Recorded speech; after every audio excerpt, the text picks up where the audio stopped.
हर दिन दुनिया भर में पुरातत्वविद प्राचीन कलाकृतियां खोजते हैं। लोग गायब हो रहे हैं और अपराध किए जा रहे हैं। जहां इनमें से अधिकांश घटनाएं सामान्य होती है और किसी भी तरह से असामान्य नहीं होती, वहीं कुछ घटनाएं विशेषज्ञों और अधिकारियों को हैरान कर देती हैं और इन मामलों के पीछे के रहस्य शायद कभी सुलझ न सकें। नंबर 10। अधिकांश लेखक न केवल अपने पाठकों के जीवन में बदलाव लाने की कोशिश करते हैं, बल्कि जैसा कि मानव स्वभाव है, वे अपने काम के लिए पहचान भी पाना चाहते हैं। क्योंकि कुछ किताबों और नाटकों को पूरा करने में सालों अगर दशकों नहीं तो लग जाते हैं। लेकिन एक लेखक को शायद प्रसिद्धि में कोई दिलचस्पी नहीं है, क्योंकि उनकी असली पहचान आज तक अज्ञात है और कई विद्वानों ने यह पता लगाने की कोशिश की है कि वे कौन हैं, लेकिन कोई सफलता नहीं मिली। इस नाटककार की पहचान करने के प्रयास में कई नाम सामने रखे गए हैं, लेकिन कोई भी उनकी असली पहचान साबित नहीं कर पाया है। मार्टिन के कई सह लेखकों को लगता है कि ये नाटक महिला द्वारा निर्मित किए जा रहे हैं, क्योंकि उनमें महिला स्वर है, लेकिन ये सिर्फ अटकलें हैं। उनका पहला सफल नाटक टॉकिंग विद मोनोलॉग्स का संग्रह है, जो लुइसविल के एक्टर्स थिएटर के Humana festival of new American plays में प्रस्तुत हुआ था। नाटक के प्रीमियर के बाद मार्टिन को राष्ट्रीय पहचान मिली, हालांकि लोग उन्हें नहीं जानते थे। कुछ स्रोतों का कहना है कि उनका जन्म केंटकी में हुआ था, हालांकि उन्होंने यह नहीं बताया कि वे इस निष्कर्ष पर कैसे पहुंचे, क्योंकि मार्टिन ने कभी किसी साक्षात्कार के लिए सहमति नहीं दी और न ही अपने काम को प्रचारित करने के लिए कभी सार्वजनिक रूप से कहीं दिखाई दी। कहा गया है कि जेन मार्टिन वॉशिंगटन विश्वविद्यालय के ड्रामा प्रोफेसर जॉन जोरी का उपनाम है, जिन्होंने अपने नाम से कई नाटक किए हैं। जोरी ने रहस्यमय लेखक होने से इनकार किया, लेकिन माना जाता है कि वे असली पहचान जानते हैं, क्योंकि उन्होंने कहा था कि असली नाम उजागर होने पर वे नाटक नहीं कर पाएंगी। कई विद्वानों ने यह दिलचस्प पाया कि उन्होंने मार्टिन के लिए स्त्रीलिंग का प्रयोग किया, जिससे और भी अटकलें लगाई जाने लगी। कुछ लोग मानते हैं कि वे अपनी पत्नी मार्सिया डिक्सी जोरी की ओर इशारा कर रहे हैं, और कुछ का अनुमान है कि मार्टिन का काम दोनों के सहयोग का नतीजा हो सकता है। मार्टिन के नाटक जैसे कीली एंड ड्यू दशकों से इस उद्योग में हलचल मचा रहे हैं। 1993 में ये अमेरिका में सबसे अधिक मंचित नया नाटक बना और अमेरिकन थिएटर क्रिटिक्स एसोसिएशन से बेस्ट न्यू प्ले अवार्ड मिला। इसे नाटक के लिए पुलित्जर पुरस्कार के लिए नामांकित किया गया और उनके अन्य नाटकों ने भी ध्यान खींचा। एंटन एंड शो बिजनेस और जैक एंड जिल दोनों को बेस्ट प्ले अवार्ड मिला, जिससे साफ हुआ कि मार्टिन में असली प्रतिभा है। वे सिर्फ एक बार की सफलता नहीं है। उनके नाटक अक्सर जटिल और विवादास्पद विषयों जैसे राजनीति और मोहल्ले में सामाजिक उथल पुथल को उठाते हैं। उनकी गुमनामी ने उन्हें राजनीतिक रूप से गलत माने जाने वाले विषयों पर बात करने की आज़ादी दी है और साथ ही उन्हें आधुनिक समाज की स्थिति पर अपने विचारों को खुलकर कहने की भी अनुमति दी है। उनके हास्य नाटकों में भी रंगमंच उद्योग पर व्यंग होता है और साथी नाटककारों ने उनकी दर्शक आकर्षित करने की क्षमता सराही है। अभी मार्टिन की पहचान एक रहस्य बनी हुई है। शायद हम कभी न जान पाएं कि वे कौन हैं। कुछ लोग मानते हैं कि इस रहस्य को अनसुलझा छोड़ देना चाहिए और उन्हें गुमनामी की आड़ में खुद को व्यक्त करने के लिए छोड़ देना चाहिए। नंबर 9। पुरातत्वविदों का काम बहुत दिलचस्प होता है, भले ही उसमें काफी मेहनत लगती हो, और अक्सर इसका नतीजा ऐसे अवशेषों की खोज के रूप में निकलता है जिन्हें पहले कभी नहीं देखा गया। कभी कभी उन्हें ऐसी चीजें मिलती हैं जो हैरान कर देती हैं, जैसे 2011 में अलास्का में मिला कांस्य अवशेष। उस साल शोधकर्ताओं ने केप एस्पेनबर्ग में खुदाई के दौरान वहां ऐसी धातु की वस्तुएं पाईं जो वहां नहीं होनी चाहिए थी, और ये रहस्य आज भी अनसुलझा है कि वे वहां कैसे पहुंची। इस परियोजना का नेतृत्व जॉन एफ हॉफेकर ने किया, जो मुख्य अन्वेषक थे, और ओवेन के मेसन, जो समूह के सह प्रधान अन्वेषक थे। वे दोनों कोलोराडो विश्वविद्यालय बोल्डर के आर्कटिक और अल्पाइन अनुसंधान संस्थान से थे, और खुदाई शुरू करते समय इन अजीब कलाकृतियों की खोज की उम्मीद नहीं थी। इन खोजों में हड्डी का मछली पकड़ने का चारा, जिसमें लोहे की आंखें थी, तांबे की सुई, तांबे के हुक सहित मछली पकड़ने का सामान, बेलनाकार तांबे का मनका, तांबे की छोटी शीट और टूटी हुई तांबे की बकल शामिल थी। हालांकि ये खोजें दुनिया भर में हर दिन होने वाली अन्य खोजों जैसी ही लग सकती है, लेकिन जब इन्हें पाया गया तो पुरातत्वविद बहुत उत्साहित हुए, क्योंकि इन कलाकृतियों ने उन्हें पहले से अज्ञात जानकारी प्रदान की। इन वस्तुओं के गलाकर तैयार की गई धातुओं से बने होने से पता चलता है कि यूरेशियाई धातुएं बेरिंग जलडमरू मध्य के पार उत्तर अमेरिका पहले ही लाई जा चुकी थी, यूरोपीय संपर्क से बहुत पहले। लेकिन कई सवाल अभी भी थे। जब कलाकृतियों का विश्लेषण एनर्जी डिस्पर्सिव एक्सरे फ्लोरेसेंस का उपयोग करके किया गया तो यह निर्धारित किया गया कि मछली पकड़ने का कांटा, सुई और तांबे की शीट लगभग शुद्ध तांबे से बनी हुई थी। लेकिन यह निर्धारित नहीं हो पाया है कि वह तांबा स्थानीय रूप से अलास्का में ही मिला था या कहीं और से लाया गया था। जहां तक मनके और बकल की बात है, यह निश्चित है कि वे गलाकर तैयार की गई मिश्र धातुओं से बनाए गए थे। इनमें कांस्य यानी तांबे की एक मिश्र धातु, सीसा और टिन मिले। बकल में थोड़ी मात्रा में आर्सेनिक और चांदी भी पाई गई, जबकि मनका मुख्य रूप से सीसे का बना है, लेकिन उसमें टिन और तांबा भी है। बकल ने विशेषज्ञों में सबसे अधिक उत्साह जगाया, क्योंकि माना जाता है कि यह सांचे से बना था। प्राग ऐतिहासिक काल की ऐसी कोई वस्तु अलास्का में पहले कभी नहीं मिली थी, और बकल से अब भी जुड़ा मिला एक छोटे चमड़े के टुकड़े की वजह से रेडियोकार्बन डेटिंग की जा सकी। इसकी तारीख 1165 और 1460 ईस्वी के बीच मिली, और शोधकर्ताओं ने पाया कि यह चीन में पहली से 6ठी शताब्दी के घोड़े की लगाम के बकल से काफी मिलता है। इन खोजों ने उत्साह के साथ विशेषज्ञों को उलझन में भी डाला है। इस स्थल की खुदाई से पहले माना जाता था कि यहाँ धातु गलाकर बनाई गई वस्तुएं यूरोपीय खोजकर्ताओं के बाद ही बनी थी। अब पता चला है कि प्राग ऐतिहासिक अलास्का के लोगों को ये धातुएं किसी अज्ञात स्रोत से मिली थीं। यहाँ जिन घरों की खुदाई हो रही है वे 1850 से पहले छोड़े गए थे और अलास्का के अन्य स्थानों से लाए पत्थरों से बने थे, क्योंकि इस क्षेत्र में ऐसी चट्टानें नहीं हैं। ये घर उन टीलों में बनाए गए थे जो हजारों साल पहले इस क्षेत्र में मौजूद थे, और उन लोगों के बारे में बहुत कम जानकारी है जिन्होंने इनमें निवास किया था। इस स्थल पर आगे और शोध किया जा रहा है, और समय के साथ हम वहां रहने वाले लोगों और उन अजीब वस्तुओं को बनाने के लिए उन्होंने जिन तकनीकों का इस्तेमाल किया उनके बारे में और अधिक जान सकते हैं। नंबर 8। 1800 के शुरुआती वर्षों में यंग टीजर नामक एक समुद्री डाकू जहाज नोवा स्कोटिया के तट के पास के पानी में चलता था, और जो भी जहाज इसका सामना करता उसे या तो भागना पड़ता या फिर लड़ाई में शामिल होना पड़ता। यंग टीजर एक समुद्री डाकू जहाज था जो अपने रास्ते में आने वाले किसी भी ब्रिटिश जहाज पर हमला कर देता था, और ज्यादातर मामलों में जब सब कुछ खत्म हो जाता था तो उसका दल दुश्मन जहाज के सारे माल को लेकर भाग जाता था, जिसे या तो भारी मुनाफे में बेच दिया जाता था या फिर खुद समुद्री डाकुओं द्वारा इस्तेमाल किया जाता था। यह स्कूनर जहाज 1813 में न्यूयॉर्क में बना था। यह 75 फीट लंबा था, इसका ढांचा तांबे का था और इसका वजन लगभग 124 टन था।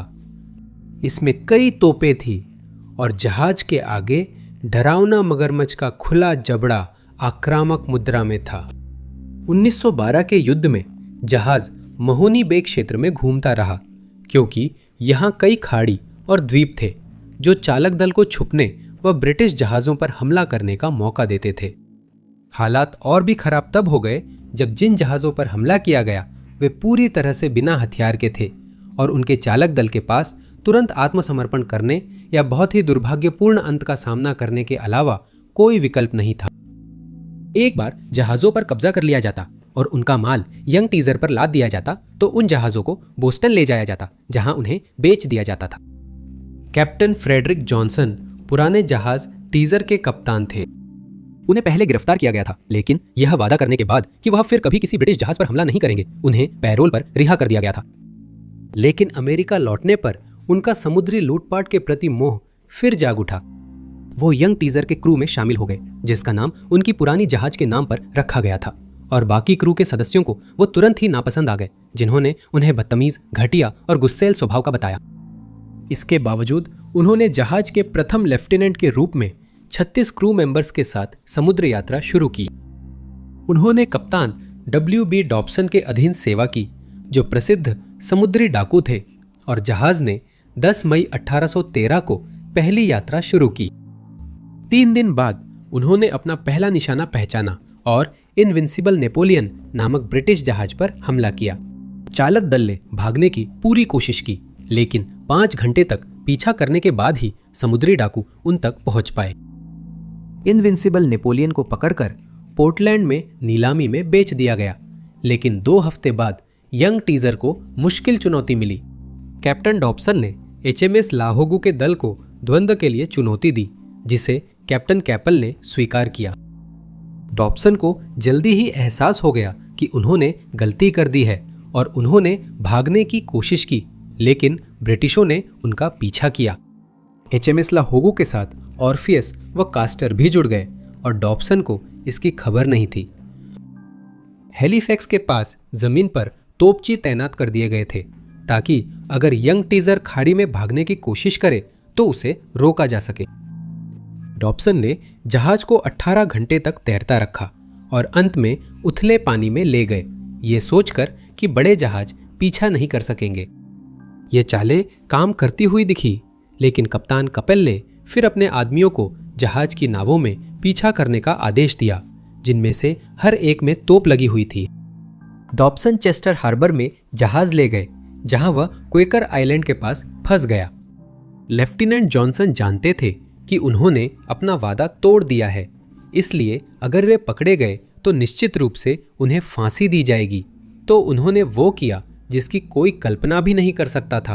उन्हें देखा गया कि वे जहाज के बारूद भंडार की ओर जलता कोयला लेकर दौड़ रहे थे। क्रू के किसी सदस्य ने उन्हें नहीं रोका और जॉनसन ने जलते कोयले को बारूद में डाल दिया, जिससे जोरदार विस्फोट हुआ, जिसे 12 मील दूर तक महसूस किया गया। बचे हुए लोग, जिनमें कप्तान डॉब्सन भी शामिल थे, किनारे तक पहुंच गए, जहां उन्होंने आत्मसमर्पण कर दिया और कुछ घंटों बाद यंग टीजर समुद्र की लहरों के नीचे डूब गया था। करीब 1 साल बाद नाविकों ने कभी कभी उस इलाके में एक भूतिया जहाज के दिखने की खबरें देनी शुरू कर दी। जहाज को हमेशा आग में घिरा हुआ देखा गया, जिससे उसे टीजर लाइट उपनाम मिला, क्योंकि ऐसा माना जाता है कि यह वही यंग टीजर है जो वापस लौटता है और फिर ऐसे गायब हो जाता है जैसे वह कभी था ही नहीं। नंबर 7, कोडेक्स सेल्डन एक पूर्व औपनिवेशिक मिक्सटेक एकॉर्डियन फोल्ड किताब है, जो ला हाका मेक्सिको से है और जॉन सेल्डन ने इसे करीब 1616 में हासिल किया था। पहले यह फ्रांसीसी कॉस्मोग्राफर आंद्रे थेवेट के पास थी, जिन्होंने इसे अंग्रेज लेखक रिचर्ड एक्लॉइड को बेच दिया। एक्लॉइड ने इसे सैमुअल परचेस को दिया, जिनके बारे में कहा जाता है कि उन्होंने इसे अपने बेटे को सौंपा और फिर इसे सेल्डन को बेच दिया। 1659 में सेल्डन ने कोडेक्स ऑक्सफोर्ड यूनिवर्सिटी की बोल्डेलियन लाइब्रेरी को सौंपा, जिसके बाद विद्वानों ने इसका गहन अध्ययन किया। कोडेक्स में 10वीं से 16वीं शताब्दी के बीच गेल्टेपेक वंश की वंशावली से संबंधित जानकारी है और ऐसा माना जाता है कि ये कभी एक बहुत बड़े दस्तावेज का हिस्सा था, जिसे शायद गलत तरीके से रखा गया था, जिससे उसका नष्ट होना हुआ, या फिर ये एस्टेक साम्राज्य की स्पेनिश विजय के दौरान नष्ट कर दिया गया था। माना जाता है कि कोडेक्स का सुरक्षित हिस्सा उसका अंत है, जिसकी तारीख 1556 है। 1656 में सेल्डन का निधन हुआ और उन्होंने अपनी किताबें ऑक्सफोर्ड विश्वविद्यालय को दान कर दी। कोडेक्स को भी इसमें शामिल किया गया था, जिसे आज भी बोल्डेलियन लाइब्रेरी में देखा जा सकता है। 1950 के दशक में एक और अद्भुत खोज हुई थी। एक शोधकर्ता ने कोडेक्स का अध्ययन करते समय गलती से उसे खरोच दिया और पाया कि उसमें एक पुराना दस्तावेज जिप्सम और चौक से ढका था। दूसरे दस्तावेज के अध्ययन के लिए बहुत कुछ नहीं किया जा सकता था, क्योंकि उसे उजागर करने की कोशिश कोडेक्स सेल्डन को नष्ट कर देती। दशकों तक विशेषज्ञ केवल अनुमान ही लगा सकते थे कि दूसरे दस्तावेज में क्या था, लेकिन 2016 में कुछ प्रगति हुई।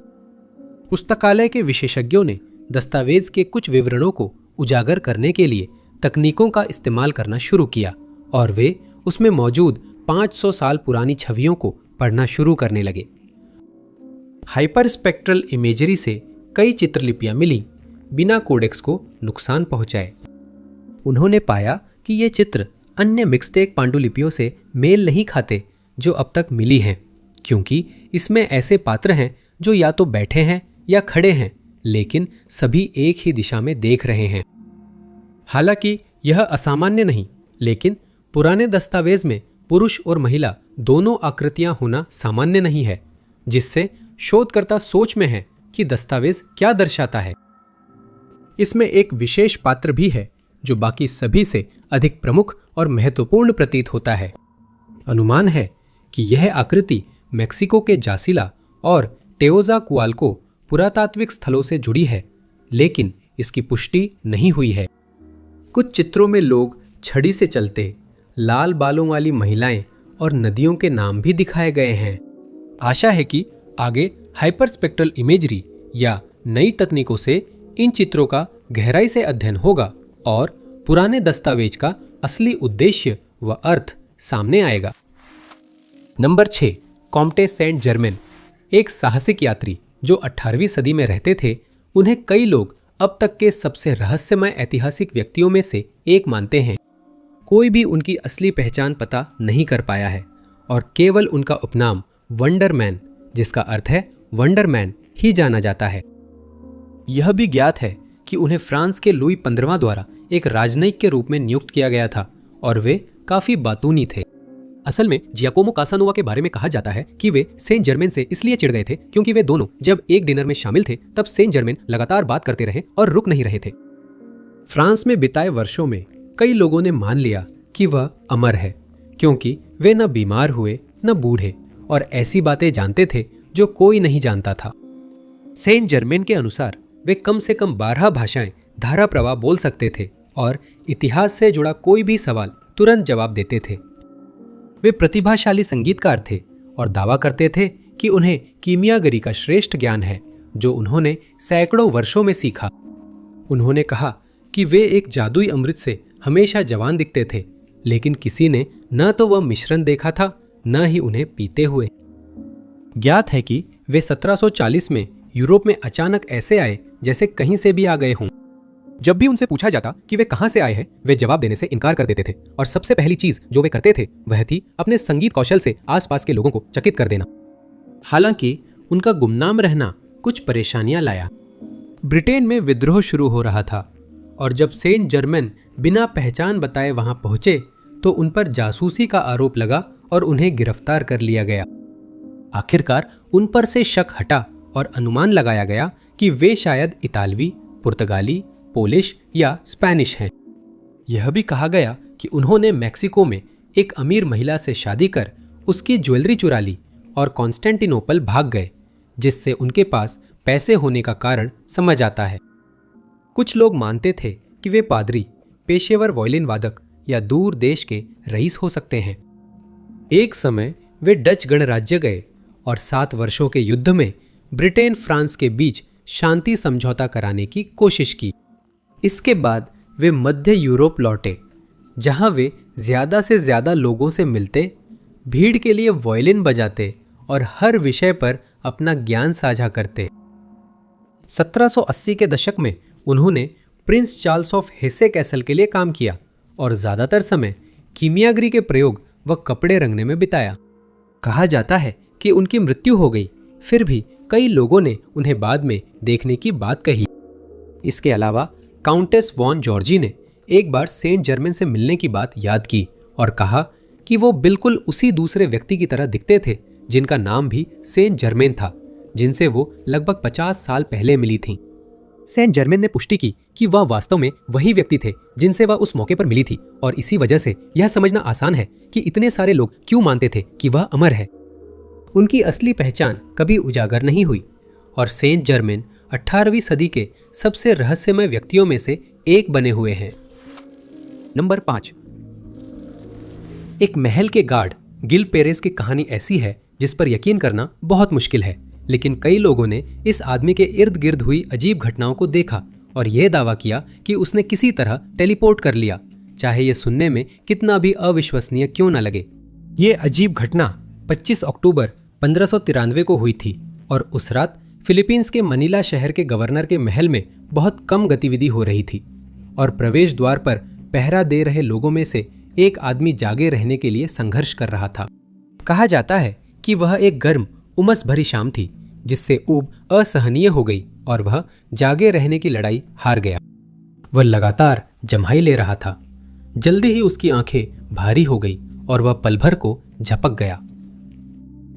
उसे पता था कि अगर वह सोते पकड़ा गया तो मुसीबत में पड़ जाएगा, क्योंकि गवर्नर गोमेज पेरेज दासमारिन्यास की कल विद्रोह में हत्या हुई थी।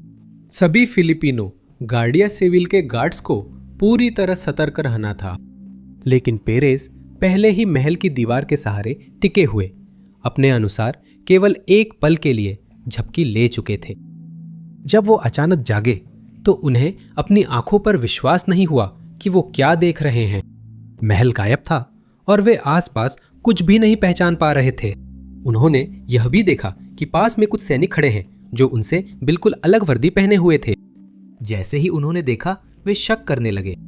वे पेरेज के पास आए और पूछा कि वह कौन है, लेकिन जब उन्होंने बताया कि वह फिलीपींस से हैं तो उन्हें शक हुआ कि वह कोई जासूस है जिसे रंगे हाथों पकड़ा गया है और उसे गिरफ्तार कर लिया गया। ये बात सामने आई कि पेरेज किसी तरह कुछ ही पलों में महल से लगभग 14,000 मील दूर मेक्सिको सिटी पहुंच गए थे और वो इसका कोई स्पष्टीकरण नहीं दे सके। जेल में रहते हुए पेरेज ने समझाने की कोशिश की कि क्या हुआ था, लेकिन उसकी बातें किसी ने नहीं सुनी। उसने बताया कि गवर्नर की फांसी के बाद वह पहरेदारी कर रहा था। घटना की खबर मेक्सिको सिटी नहीं पहुंची थी, इसलिए पकड़ने वालों को लगा वह झूठ बोल रहा है। कुछ लोगों ने उस पर शैतान का साथी होने का आरोप लगाया, क्योंकि उन्हें लगा वह आजादी के लिए कुछ भी कहेगा। उसे कई महीनों तक जेल में रखा गया। फिर मेक्सिकन अधिकारियों को गवर्नर की मौत का पता चला। जेलर समझ नहीं पा रहे थे कि उसके साथ क्या करें, क्योंकि वह सच बोल रहा था, लेकिन उसके दावों के बावजूद वे नहीं मान रहे थे कि वह अचानक हजारों मील दूर टेलीपोर्ट हो गया। इस घटना का उल्लेख 1689 में हुआ था, जिससे लोग सोचने लगे कि यह कैसे संभव है। यह अनुमान लगाया गया कि वह जादूगरनियों के साथ मिला हुआ था और उसके साथियों ने उसे मेक्सिको सिटी टेलीपोर्ट कर दिया था, लेकिन इस सिद्धांत में यह नहीं बताया गया कि ऐसा क्यों किया गया होगा। एक अन्य विवरण में यह जोड़ा गया कि मैक्सिकन अधिकारियों को राज्यपाल की हत्या के बारे में बहुत पहले ही पता चल गया था, इससे पहले कि कोई जहाज खबर देने के लिए पहुंचे, और ऐसा माना जाता है कि इस जानकारी का स्रोत खुद पेरेज थे। कोई नहीं समझ पाया कि उस रात पेरेज के साथ क्या हुआ। कई लोगों को लगता है कि इन घटनाओं के पीछे कोई कारण होगा, लेकिन असली तथ्य अब भी रहस्य में छिपे हैं। नंबर 4, इतिहास में कई लेखकों की रचनाएं विभिन्न कारणों से प्रतिबंधित हुई हैं। कुछ लोगों ने शासकों का विरोध किया था, कुछ को बहुत हिंसक माना गया और कुछ ने इतना विवाद पैदा किया कि जिम्मेदार लोगों के अनुसार उन्हें जनता तक पहुंचने की अनुमति नहीं दी गई। द आइल ऑफ डॉग्स नामक एक नाटक, जिसे बेन जॉनसन और थॉमस नैश ने 16वीं सदी के उत्तरार्ध में लिखा था, एक साहित्यिक कृति है। इसे पहली बार 1597 में मंच पर प्रस्तुत किया गया था और यह कहना उचित होगा कि इसने काफी हलचल मचा दी थी। इस समय कई साहित्यिक कृतियां जैसे बाइबिल अन्य भाषाओं से अंग्रेजी में अनुवादित हो रही थी। पुनर्जागरण जोर पकड़ चुका था और इंग्लैंड के लोग यूरोप व दुनिया के बारे में अधिक जानने को उत्सुक थे।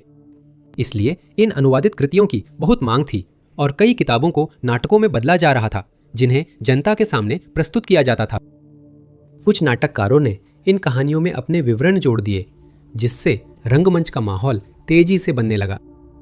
1559 से पहले अभिनेता आमतौर पर गरीब होते थे और शहर शहर घूमकर नाटक प्रस्तुत करते थे ताकि अपनी गुजर बसर कर सके। उसी साल रानी एलिजाबेथ प्रथम ने तय किया कि नाटक पेश करने के लिए अभिनेताओं को लाइसेंस जरूरी है, जिससे लाइसेंसधारी अच्छी कमाई कर सकते थे। आइल ऑफ डॉग्स का पहली बार 1597 में लंदन के स्वान थिएटर में मंचन हुआ था और ये ज्यादा सफल नहीं रहा। माना जाता था कि नाटक का शीर्षक प्लेसेंटिया महल की ओर इशारा करता है, जहां रानी के कुत्तों को केनल में रखने की अफवाह थी, पर यह सिर्फ अटकलें हैं। शायद हमें कभी न पता चले कि यह नाटक किस बारे में था, लेकिन इससे लोगों में जल्दी नाराजगी हुई। जॉनसन, जो नाटक के मुख्य लेखक थे, अभी अभी उस नाटक में अभिनय करने वाले 2 अभिनेताओं के साथ तुरंत गिरफ्तार हुए और उन पर राजद्रोह का आरोप लगा, यानी विद्रोह भड़काने के लिए शब्दों का इस्तेमाल। जहां तक नैश की बात है, उसके घर पर अधिकारियों ने छापा मारा और उसके पास जो भी नाटक की पटकथा की प्रतियां थी वे सभी जब्त कर ली गई। कहा जाता है कि बाद में उन्हें नष्ट कर दिया गया और अब उनके अंदर क्या था पता नहीं चलेगा। जैसे ही जॉनसन को गिरफ्तार किया गया, नैश ने खुद को उस नाटक से दूर करने की कोशिश की, ये कहते हुए कि उसने केवल पहले अंक की भूमिका लिखी थी और बाकी सब कुछ जॉनसन ने लिखा था, जिससे इतना हंगामा हुआ। उसने कहा कि उसे नाटक पर प्रतिबंध से राहत मिली और वह चाहता था कि उसका इससे कोई संबंध न हो। वह ग्रेट यारमouth भाग गया, क्योंकि यह पहली बार नहीं था जब वह किसी घोटाले में फंसा था और संभवतः उसे चिंता थी कि नाटक के निर्माण में उसकी भूमिका के लिए उसे भी जेल हो सकती है। कोई सोच सकता है कि जॉनस्टन जेल में क्या सोच रहा होगा, क्योंकि नैश के पास नाटक लिखे जाने के दौरान खुद को इससे अलग करने के कई मौके थे, पर उसने ऐसा नहीं किया। इतिहासकारों को सबसे ज्यादा यही बात खलती है कि नाटक की सामग्री का अन्यत्र कोई उल्लेख नहीं मिलता। कोई नहीं जानता कि मंचन पर इतना आक्रोश क्यों हुआ या अधिकारियों की प्रतिक्रिया उचित थी या नहीं, इसलिए यह रहस्य कभी सुलझ नहीं पाएगा। नंबर 3, गोलान हाइट्स दक्षिण पश्चिमी सीरिया में स्थित एक क्षेत्र है जहां एक रहस्यमय संरचना है जिसे 1968 में 6 डे वॉर के बाद खोजा गया था और तब से इतिहासकारों व विशेषज्ञों को हैरान कर रही है। इजरायली सेना ने यह क्षेत्र जॉर्डन और मिस्र को हराने के बाद कब्जाया था। इसी दौरान 2 पुरातत्वविद शमारिया गुटमैन और क्लेयर एप्स्टीन ने इस क्षेत्र का सर्वेक्षण शुरू किया और उन्होंने एक अद्भुत खोज की। उन्होंने एक गोलाकार मेगालिथिक संरचना खोजी जिसे व्हील ऑफ जाइंट्स कहा गया, लेकिन उन्हें नहीं पता था कि इसे किसने और क्यों बनाया। कुछ लोग इसे इजराइल का स्टोनहेंज कहते हैं क्योंकि ये रहस्यमय है और विशेषज्ञ इसके उपयोग का पता लगाने की कोशिश कर रहे हैं।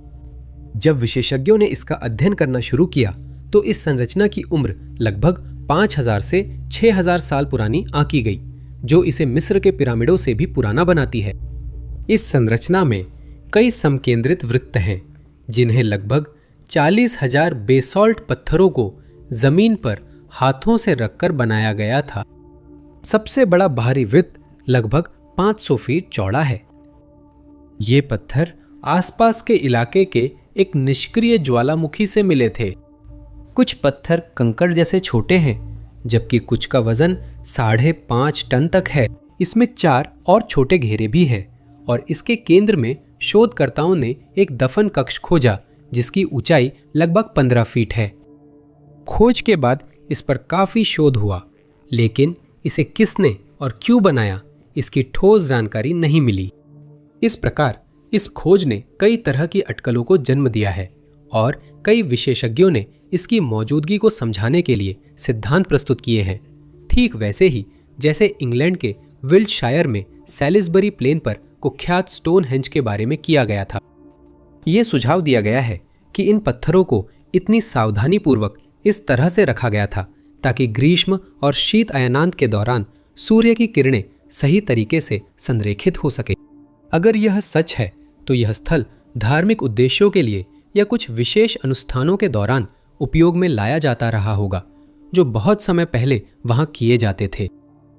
एक विशेषज्ञ ने इस स्थल को लेकर अपनी निराशा व्यक्त की है, यह बताते हुए कि वह और उनके साथी शोधकर्ता इस संरचना के बारे में थोड़ी बहुत जानकारी जुटा पाए हैं, लेकिन वास्तव में महत्वपूर्ण सवाल अब भी अनुत्तरित हैं। कुछ लोगों का सुझाव है कि यह अस्थायी संरचना एक घुमंतु सभ्यता ने बनाई थी जो कभी यहाँ से गुजरी थी। हो सकता है कि वे थोड़े समय के लिए गोलान हाइट्स में बसे हों और वहां रहते हुए अपने धर्म का पालन करने के लिए इन वृत्तों का निर्माण किया हो। हालांकि इस सिद्धांत में भी समस्याएं हैं। इतनी विशाल संरचना का निर्माण करने में काफी समय लगता और यह घुमंतु सभ्यता शायद बहुत बड़ी नहीं थी और उन्हें बाहरी मदद की आवश्यकता होती। अगर इसका उपयोग वास्तव में धार्मिक उद्देश्यों के लिए किया गया था तो संभवतः बाहरी लोगों को इसके निर्माण में मदद करने की अनुमति नहीं दी गई होती। लेकिन चूंकि हमें नहीं पता कि इसका उपयोग किस लिए किया गया था, इसलिए यह सिद्धांत अभी तक पुष्ट नहीं हुआ है। इसकी उम्र लगभग तय मानी जाती है क्योंकि यहाँ मिले अन्य अवशेष भी करीब 5000 साल पुराने हैं। इसलिए अनुमान है कि इसका निर्माण लगभग 3500 ईसा पूर्व शुरू हुआ और वर्षों के दौरान इसमें और हिस्से जोड़े जाते रहे।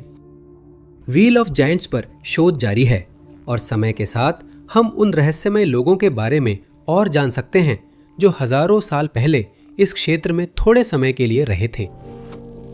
नंबर 2, ले शासे स्पिरिचुअल, जिसका अर्थ है आध्यात्मिक शिकार, ऐतिहासिक साहित्य का एक और हिस्सा है जो समय के साथ खो गया है और कई विशेषज्ञों और विद्वानों का मानना है कि यह हमेशा के लिए खोया ही रहेगा। यह आर्थर रिम्बो द्वारा लिखा गया था जो फ्रांसीसी कवि और खोजकर्ता थे और 19वीं सदी के प्रतीकवादी आंदोलन में प्रमुख हस्ती रहे तथा आधुनिक कविता पर बड़ा प्रभाव डाला। उनका जन्म पूर्वोत्तर फ्रांस में हुआ और बचपन शार्लविल में बीता। जब रिम्बो अभी छोटे थे तब उनके पिता ने उन्हें, उनकी माँ और उनके भाई बहनों को छोड़ दिया था और उसी उम्र से उनकी माँ को उम्मीद थी कि वह अपने जीवन में कुछ बनकर दिखाएंगे। उन्होंने कॉलेज दे शार्लविल में पढ़ाई शुरू की जहाँ वे होशियार छात्र थे और शिक्षकों को प्रभावित करते थे। वे साहित्य में भी अच्छे थे। जल्द ही वे कविता के प्रति जुनूनी हो गए और इस विषय के उनके गुरु ने मानो उनके स्वभाव में एक तरह का घमंड भर दिया था। वे राजनीति में भी रुचि लेने लगे थे, लेकिन कविता ही उनकी एक सच्ची जुनून बनी रही। वे लेखनी से पाठकों के मन में चित्र उकेरने में माहिर थे, लेकिन जल्दी उनकी छवि खराब हो गई। 1871 में वे पेरिस में रह रहे थे, जहां वे उसी साल सितंबर में पहुंचे थे। उन्होंने वहां 3 महीने रहने का इरादा किया और पॉल वर्लेन व उनकी पत्नी के साथ रहने का प्रस्ताव मान लिया। वर्लेन राम्बो की प्रतिभा से इतने प्रभावित हुए कि उन्हें तुरंत पेरिस बुला लिया, पर वे नहीं जानते थे कि ये कितना बुरा विचार होगा। उनकी मुलाकात कई प्रमुख कवियों से कराई गई, लेकिन उनकी संगति पाकर सम्मानित महसूस करने और उनसे सीखने के बजाय वे उन्हें नाराज कर देते थे। वह बहुत शराब पीते थे, जिससे उनका व्यवहार बिगड़ जाता था। उन्हें चिल्लाते और गालियां देते हुए सुना जा सकता था। वे आपत्तिजनक टिप्पणियां करते थे और जिस किसी से भी मिलते, यहाँ तक कि उस समय के सबसे अच्छे कवियों में गिने जाने वालों के साथ भी बदतमीजी से पेश आते थे। ऐसा लगता था कि उन्होंने जीवन को जितनी आजादी से जी सकते थे, जीने का फैसला कर लिया था और उन्हें इस बात की कोई परवाह नहीं थी कि लोग उनके बारे में क्या सोचते हैं। उन्होंने विवाहित वर्लेन के साथ संबंध शुरू कर दिया और जैसा कि अपेक्षित था, इससे एक बड़ा घोटाला हो गया। लोगों ने राम्बो पर वर्लेन की शादी को नुकसान पहुंचाने और आखिरकार खत्म करने का आरोप लगाया। अपराध बोध और सेहत की समस्या के कारण उन्होंने शार्लविल लौटने का फैसला किया और वर्लेन से कहा कि वह अपनी पत्नी से बात करे ताकि उसकी शादी बच सके। इस दौरान राम्बो को यकीन हो गया था कि वह जल्द ही मर जाएगा और उसने कविताओं की एक श्रृंखला लिखी जिसे लास्ट वर्सेस के नाम से जाना गया। इन कविताओं में उसकी शुद्ध होने की चाह दिखती थी। उसे लगता था इससे उसकी बीमारियां दूर होंगी। उसे महसूस हुआ उसकी मानसिक स्थिति बिगड़ रही है और उसने आत्मिक पुनर्जन्म की इच्छा जताई। यह निश्चित रूप से एक कठिन समय था जिसके दौरान उसने ले शासे स्पिरिचुअल लिखी। हालांकि यह रचना तब लिखी गई थी जब वह और वर्लेन अभी भी पेरिस में थे। एक समय पर उन्होंने एक साथ लंदन भागने का फैसला किया और दुर्भाग्यवश राम्बो ने वह कविता मॉट हाउस में छोड़ दी जहां वह वर्लेन के साथ ठहरे हुए थे और वह कविता फिर कभी नहीं देखी गई। माना जाता है कि वर्लेन के परिवार ने उसे नष्ट कर दिया, जिन्हें राम्बो से लगाव नहीं था। वर्लेन के अनुसार वह राम्बो की सबसे महान रचना हो सकती थी। 1949 में थोड़े समय के लिए यह खबर आई थी कि वह कविता मिल गई है, लेकिन बाद में पता चला कि वह कविता नकली थी और एक धोखाधड़ी का हिस्सा थी। आज तक वह कविता गुम ही है और कुछ इतिहासकारों का मानना है कि वह असल में कभी थी ही नहीं। नंबर 1, कहा जाता है कि व्यापार में हर पब्लिसिटी अच्छी होती है, लेकिन वॉशिंगटन डीसी के एक रेस्टोरेंट के मालिक इससे सहमत नहीं होंगे, क्योंकि वे कई सालों से एक उत्पीड़न अभियान का शिकार हैं जिसका अब तक हल नहीं निकला। जिस रेस्टोरेंट की बात हो रही है उसका नाम मराकेश था और उसके मालिक बशीर कुचाची और उनकी बहन थे। दोनों का जन्म सीरिया में हुआ था और वे कई सालों तक लेबनान में रहे, लेकिन आखिरकार उन्होंने लंदन जाने का फैसला किया, जहां उन्होंने एक मोरक्कन शैली का रेस्टोरेंट खोलकर नई जिंदगी शुरू करने की कोशिश की। 1982 में जब रेस्टोरेंट का निर्माण अभी चल ही रहा था, एक फोन लाइन लगाई गई और रेस्टोरेंट खुलने से पहले ही परेशानियां शुरू हो गई थीं। शुरुआत में तो ये काफी मासूम सा लगा, क्योंकि फोन बजता था, लेकिन जब उसे उठाया जाता तो दूसरी तरफ कोई नहीं होता था। लगातार हो रही परेशानियों से तंग आकर बशीर ने एक आंसरिंग मशीन खरीदने का फैसला किया, लेकिन फिर किसी ने अजीबोगरीब संदेश छोड़ने शुरू कर दिए। वे या तो चुप रहते या अचानक पागलों की तरह हंसते। कुछ संदेशों में ऐसी आवाजें थी जिन्हें कोई पहचान नहीं सका, और जब रेस्तरां आखिरकार खुल गया तो कॉल्स और भी ज्यादा, बार बार और परेशान करने वाली हो गई। अक्सर फोन उठाने वाले कर्मचारी को गालियां सुननी पड़ती थी। कभी कभी उन्हें और उनके परिवारों को जान से मारने की धमकी दी जाती थी। दूसरे मौकों पर वे पीछे से हथियार चलने की आवाज या बिना वजह लोगों की चीखें सुनते थे। जैसे ये सब परेशान करने के लिए काफी नहीं था, कॉल करने वाले ने फिर बशीर की जिंदगी की खास घटनाओं और लोगों का जिक्र करना शुरू कर दिया, और वो स्वाभाविक रूप से चिंतित हो गया कि कोई उसका पीछा कर रहा है और उसे नुकसान पहुंचाना चाहता है। कुछ कॉल्स और रिकॉर्डिंग्स में आवाज किसी बच्चे की लगती थी, और इसी वजह से कॉल करने वाले को लैनफां कहा गया, जिसका मतलब होता है बच्चा। जल्द ही रेस्टोरेंट को रोज 20 परेशान करने वाले कॉल्स आने लगे, जिससे बशीर बहुत परेशान हो गया। रेस्टोरेंट की दूसरी शाखा फिलाडेल्फिया में थी, जहां उसकी बहन प्रभारी थी। जब वह वहां अपनी बहन से मिलने गया तो कॉल करने वाले को किसी तरह पता चल जाता था कि वह वहां है, और परेशान करना जारी रहता था। एक बार उसकी कार को नुकसान पहुंचा और दूसरी बार किसी ने उसकी दूसरी गाड़ी के स्पार्क प्लग्स के साथ छेड़छाड़ की। FBI इसमें शामिल हुई और लॉन्गफो के 12 महीनों में 3000 से ज्यादा कॉल्स की निगरानी की गई। कॉल्स वॉशिंगटन क्षेत्र के पे फोन से हुई, इसलिए कॉलर की पहचान नहीं हो पाई। जल्द ही पता चला कि कई कॉल्स अलग अलग पे फोन से कुछ सेकंड के अंतर पर की गई थीं, जिससे तय हुआ कि कई लोग बिना कारण बशीर को परेशान कर रहे थे। जल्द ही इन कॉल से बशीर की मानसिक सेहत प्रभावित हुई और वह इससे बचने के लिए कुछ समय एक संस्थान में भर्ती हो गए। एक मैनेजर ने जिम्मेदारी ली और 3 हफ्ते बाद उनके बेटे पर 2 अज्ञात पुरुषों ने हमला किया। 1993 में, यानी 11 साल बाद, जब मामला टीवी पर आया, तब जाकर उत्पीड़न खत्म हुआ। बशीर का मानना है कि यह उत्पीड़न 1874 में उन पर लगे एक आरोप से शुरू हुआ था, जब उनका अपहरण किया गया था और उन पर CIA के लिए काम करने का आरोप लगाया गया था। इसकी कभी पुष्टि नहीं हुई। लाफा की पहचान अब भी रहस्य है। आप सभी का देखने के लिए बहुत बहुत धन्यवाद। अगर आपको यह वीडियो पसंद आया हो तो कृपया लाइक बटन जरूर दबाएं।